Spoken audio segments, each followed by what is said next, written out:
Hey everyone, Nicole Steckline, Technical Agronomist for DeKalb and Asgrow in Northeast Iowa. Little bit of an update on what I've been seeing a lot in the field. First and foremost, I would say that my most common issue right now is finding seedlings and seed that is burned or looks like it didn't germinate at all because of starter fertilizer or anhydrous burn, particularly corn that was planted right during that dry period. So when we end up with droughty type soils or also plant into dry conditions, we don't have the moisture that it takes to kind of dilute the salt load in starter fertilizers. And then on the anhydrous, if you remember my anhydrous video, it's not about days of anhydrous application before planting. It's about the moisture that we can have to help correct those pH imbalances. So I'm out in the field right now looking at some anhydrous burn.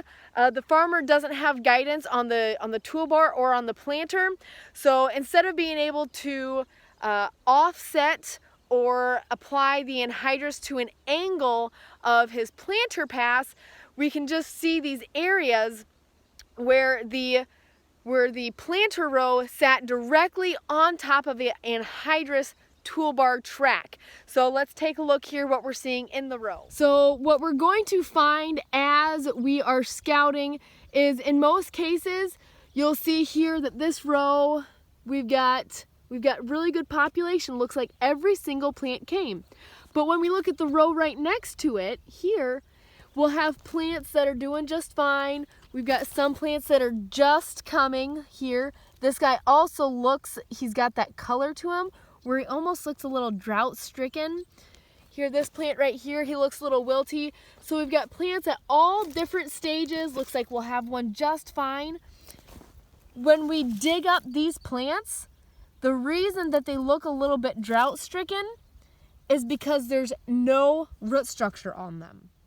So here's the plants that we would have noticed were behind or looked like they were having some moisture stress. And you can see they're going to have moisture stress because there's just straight up no roots on them. Here, this guy here, he germinated, and then the coleoptile actually got burnt. Same with this guy right here, the coleoptile burnt. So a lot of these seeds that you're finding, if they aren't germinated, they might still try and germinate, but everything's gonna get burnt off right away. So there's just no roots left. So this particular field was spring anhydrous. He did wait 7 days, but these seeds were planted that 2.5 to 3 inches. My guess is also that the anhydrous was perhaps applied a little bit more shallow. So that just put that nitrogen and the seeds in very close proximity. This was also planted close to that dry window. So we just did not have the moisture that it takes to dilute and kind of neutralize that pH. So that's what it's going to look like out in the field. That's what it looks like under the ground. So we don't have root system. It can also potentially straight up kill seeds. So this isn't fun stuff. We need to give the moisture a chance to neutralize those areas. I would say that the other things that I'm seeing in the field right now on corn is, so besides for the starter and the anhydrous burn, seeing a lot of grub pressure out there. So that seems to be making kind of a comeback. Cool, wet soils keeps those insects, so grubs and wireworms, it keeps those insects in those top 2 to 3 inches of soil for longer. As the soil warms up, it dries up, it's going to push them down further so that they can stay nice and cool and moist.